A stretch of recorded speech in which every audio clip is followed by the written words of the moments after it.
Well, hello out there to everybody in the great big world of social media. This is, yes, Brother Dana coming to you from Chicago. Shalom to all of you, my Hebrew family members. I pray, I really do, that you are strengthened in these days that we are experiencing, that you are experiencing, even in a greater form, and that is just white supremacy. But you know, and I know things are going to change soon. And it's rearing its head to get its last couple grasps of air until white supremacy is then choked out by the very hands of the Most High, Yah.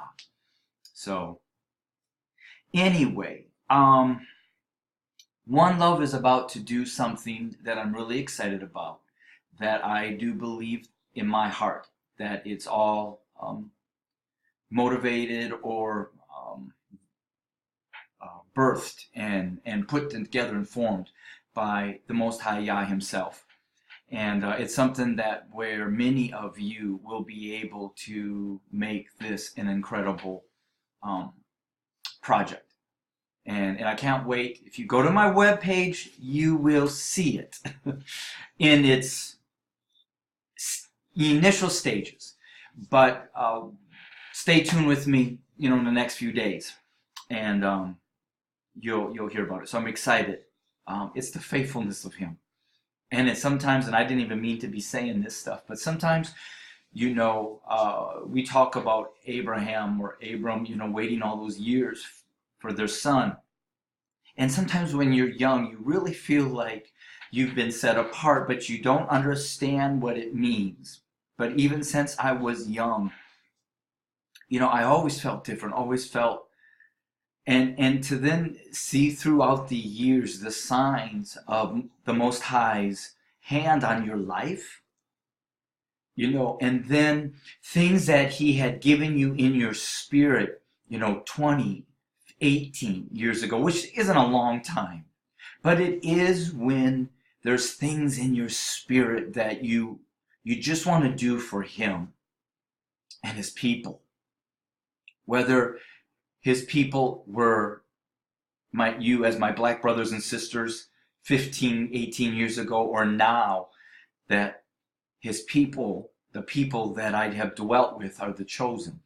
And it makes it even worse when you have these things that are planted in you, and when you try to do them, it just flops and flops. But yet inside of you, you know that there's something to this vision. It's got to be from Yah himself.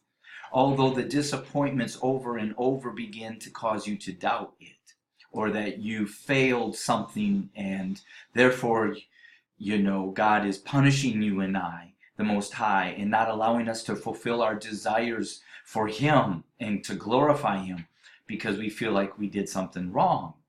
And I don't know, but that mourns me. But this thing that is happening, that the Most High is doing, is a part of those visions of things that were given to me years ago. And when I tried them time and time again, it was just denied, and it just wouldn't go anywhere. And what I'm learning is, it's not that you and I have done something wrong. It is now waiting upon His perfect time, that our preparation time has come to an end. I always wanted to be like a Moses, because I saw him as a strong person releasing the hopeless of people out of it. But I also then wanted to be a Joshua, to lead people in that were hopeless then into the, I wanted both worlds to be the best, best of both worlds, to be used by God to do those things. But then, to understand that for Joshua to be a great man, he had to be a man of servanthood.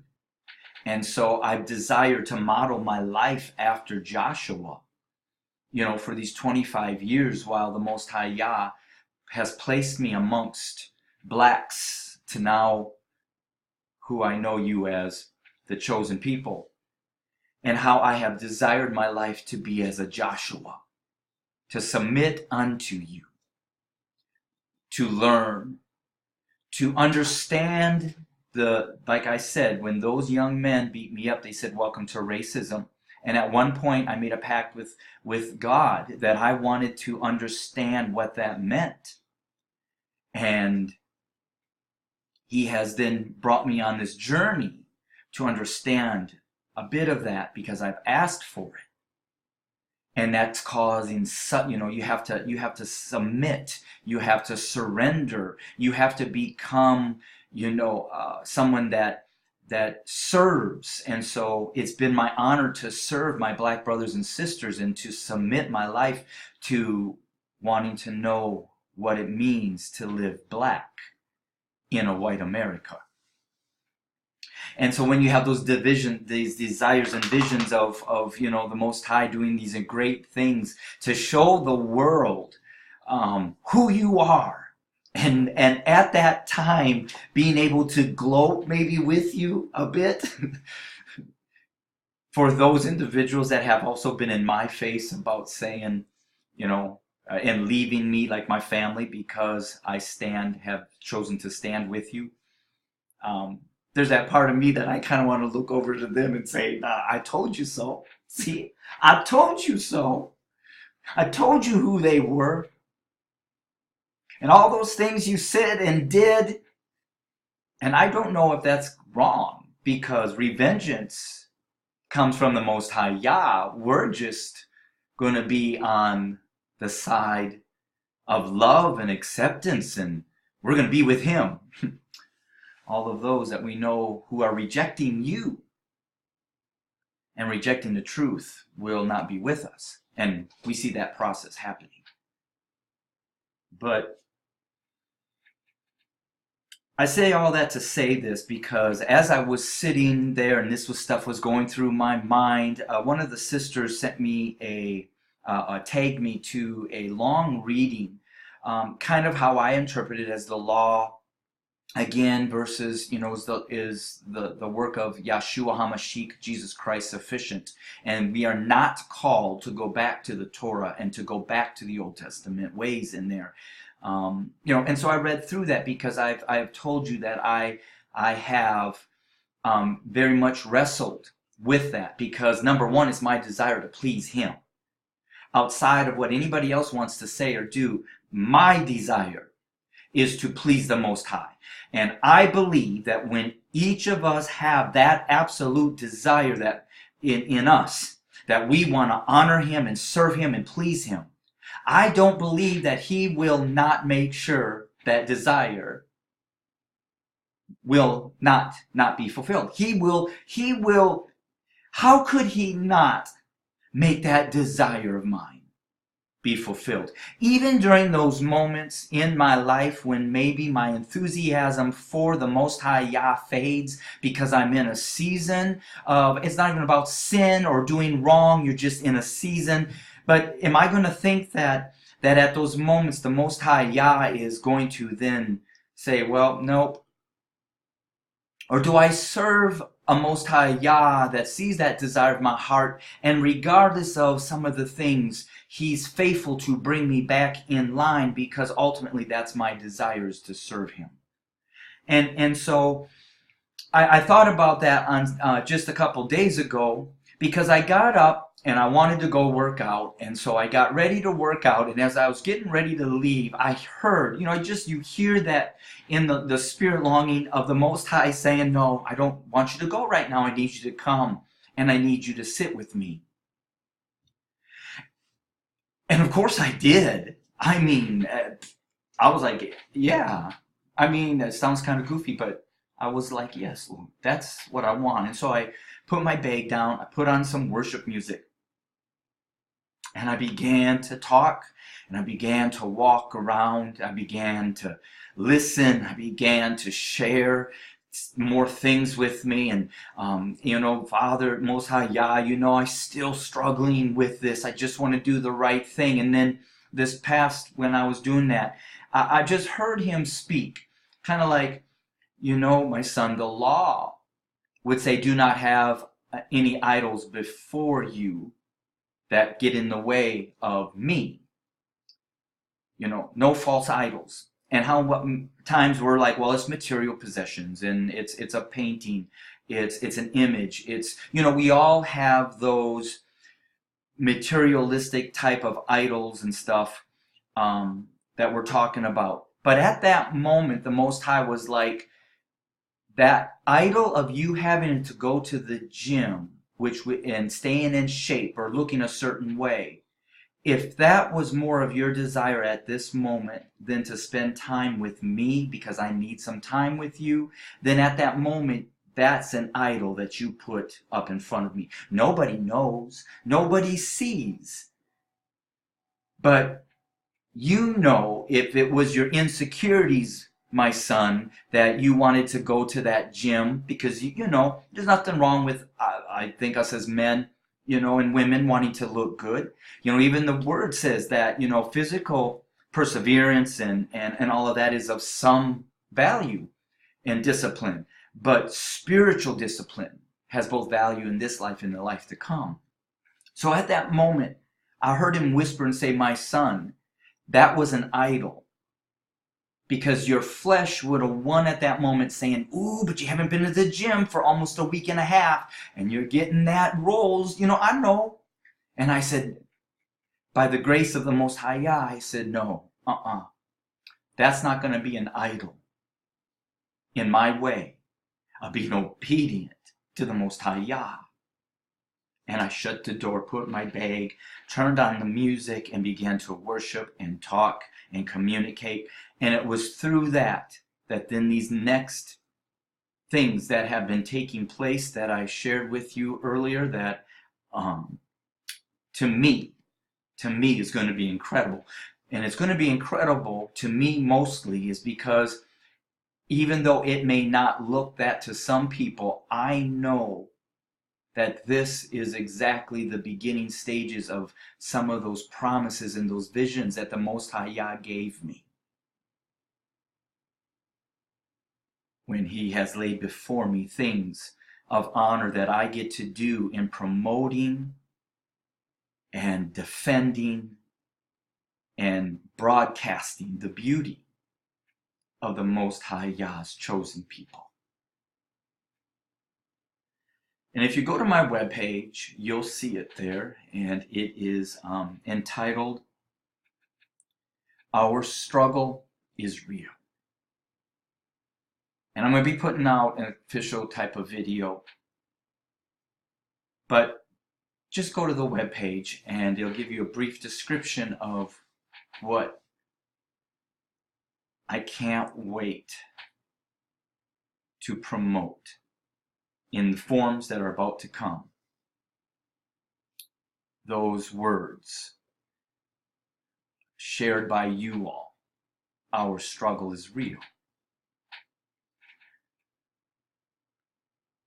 And so again, I sit here to think,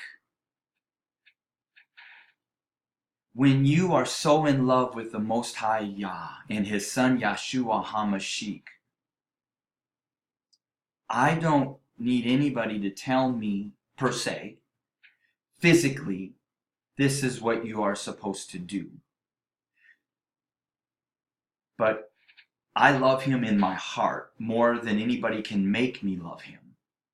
And so when I was getting ready to go out, just to go to the gym where nobody would have ever known, at that point, I denied my father because I wanted to go work out. But He knows. He knows. And that's what's more important to me, is that He knows. And that my heart and my life honor Him more than it obeys any stone written words. And that is not me making light of that. I'm sharing from my heart so that I am not trying to teach anybody anything. Your journey is your journey. I'm sharing some of mine. And then as I was up there, I was looking at some other things. And then this is an honest, sincere question that I have for some of my Hebrew family members. Has the law ever healed somebody? you know, has the law, now I know if we follow the law, the Torah, the Ten Commandments, it would keep us safe. I understand that, and that is power right there. That's beauty of when Moses was given the commandments in instructing your ancestors what to do. And there's beauty in that, because following the commandments like that does protect us, just like following, a guard that is in the crosswalk. It does protect us. But has the law ever healed somebody? And to my knowledge, I don't believe it has. But we know that the life of Yeshua HaMashiach was filled with healings. And so sometimes then, how do I deserve, or do I then deserve to be healed? And the reason why I say that is I hurt my foot earlier today, or last night, and so it's sprained really pretty bad.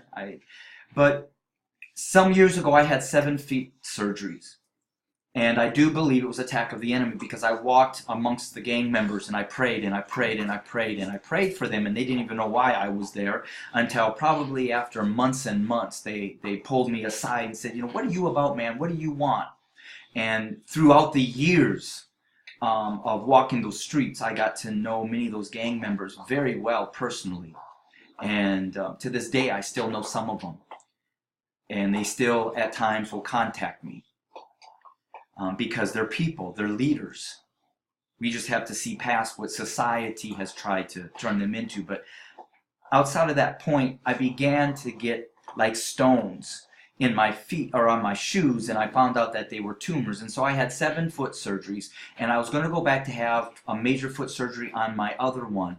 But I was invited to go to Africa, and I said, no, I will wait on the surgery because I'm going to go to Africa. And all the way there, I prayed and I prayed and I prayed and I prayed and I said, God, I hear, and this might be a stereotype, but I heard that you do miracles in Africa, and on and on and on, because I had testimonies of white evangelicals that would come back and talk about marvelous miracles. And then a pastor that I knew would talk about them. And anyways, halfway through that 10, 12 days in Africa, Nigeria, we were in Benin City. And it was probably about 20, 25, 30 Nigerians for this revival in Papa Idahosa's hometown of Benin City. And you can read the story about Papa and Mama Idahosa. But anyways, I was sitting up with the pastor that I went to Africa with. And all of a sudden, the guy that was going to lead worship and praise that I had never seen before, never saw his face, he never saw me. We did not know each other, but he would stop and he'd go and he'd stop, he'd go, he'd stop. And finally he said, my God. And as he turned around to look at me, eventually he looked and pointed straight at me and said, you! There was a burning that went up my legs. And he said, your tumors are gone. The devil no longer shall have. And I was delivered of those tumors. And the tumors that I have were specifically hard tumors that could not dissipate or, could be given glory to anybody except for Yah. And through that healing, my foot doctor gave his life over to Yeshua HaMashiach. Because like he said, those tumors could never dissipate. It could only be somebody cutting them out, or somebody or something miraculously removing them. And he knew I called upon the name of Jesus Christ at that time, to whom I now know as Yeshua HaMashiach. So I personally know he heals. By the way, when I was coming back from Africa, I asked the Most High Yah, I said, why do you heal over there but not here in America? And he whispered this into my ear, my son, when you put me in a box, I can only operate in that box. So, thank God I'm not living in my box where I grew up. But I speak all these things because as I journey more and more with the Most High Yah in this new revelation of who his chosen people are. And I'm desiring the truth for myself, not that one side is right or the other side is wrong. It's not about who's right or who's wrong. It's about, I want to know for myself. What do you require of me, Yah, to please you? And I believe in the New Testament, and I should have looked it up, there's one verse that says, without faith, it's impossible to please me. And so now as I'm going through even financial struggles, possibility of foreclosure and those things, I remembered when I wanted to build my physical muscles at the gym when I was doing the bench press. One of the trainers would always say, well, Dane, I have to increase the weight. Because without increasing the weight, you're not going to strengthen that muscle. And so I'm at a place right now saying, Yah, for the things that I desire to do for you, I'm going to need to have faith. Even if it's the size of a mustard seed in all kinds of areas of my life. I can walk down a gang-infested street and I can trust the Most High Yah that he will protect me and only allow what is to happen to me for my good and his glory, even if there's suffering in it, because to him and him alone gets all the glory. I have to believe that. But then when it comes to finances in my life, or it comes to certain other things in my life, I wish I had that strong faith.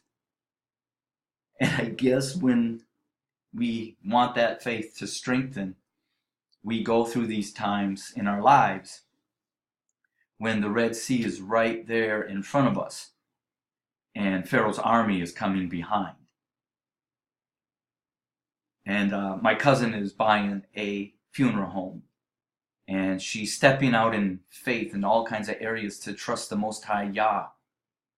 Because she wants to be a director that knows the healing power of Yeshua HaMashiach.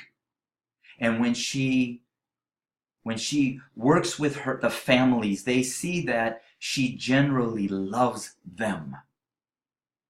And the responses and the invitations that she gets for them to, in days and weeks and months later, that the family would like her to come over for dinner or something, because in that moment of the most difficult thing in our lives is losing somebody we love, my cousin loves them and displays Yeshua HaMashiach, Jesus Christ, to them.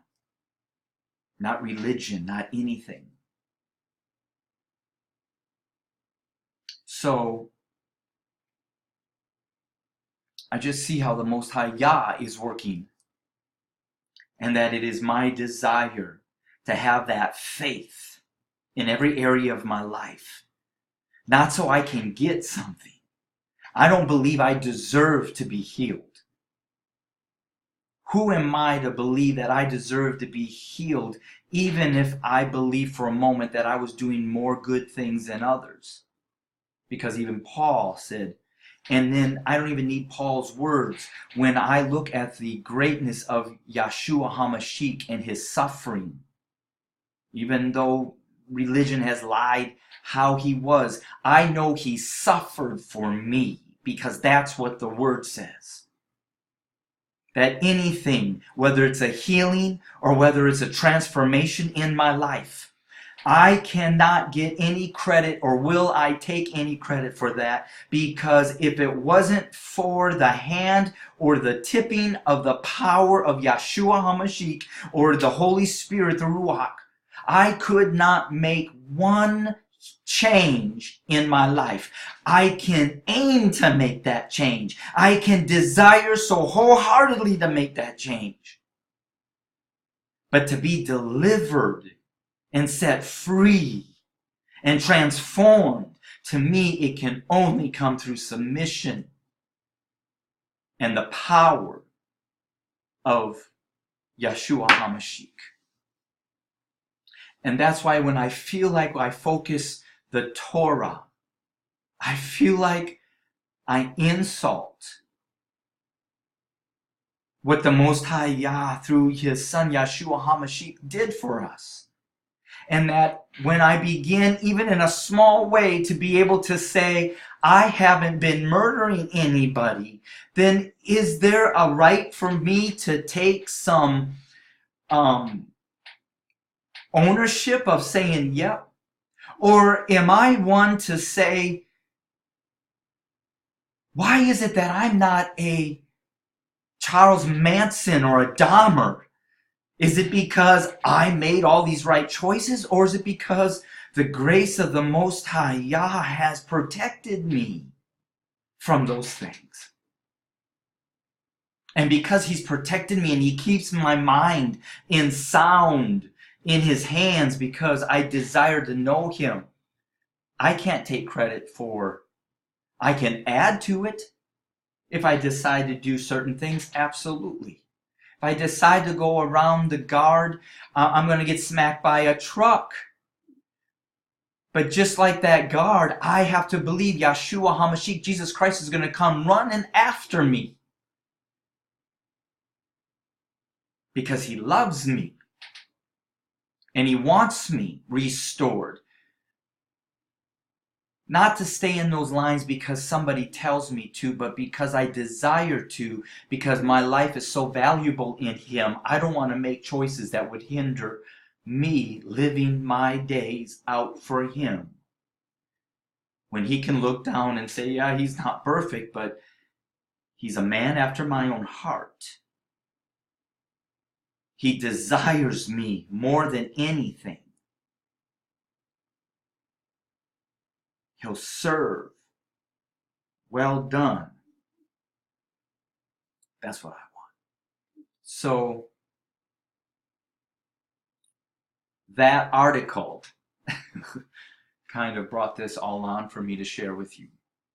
And again, this is just part of my journey and being vulnerable and open so that hopefully my spirit will resonate with you, that together our spirit will be able to help us get through things that cause mistrust, so that we can be united in one love, in one spirit, to glorify you, to who you are, be drawn together by the Yeshua HaMashiach, and then you reign in your place as the descendants of Jacob for all eternity.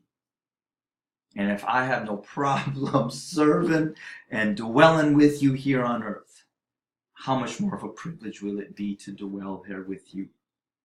Because then I know, as the apple of the Most High Yah's eye, I get to be there too. So, thanks for tuning in. This is Brother Dana. Shalom.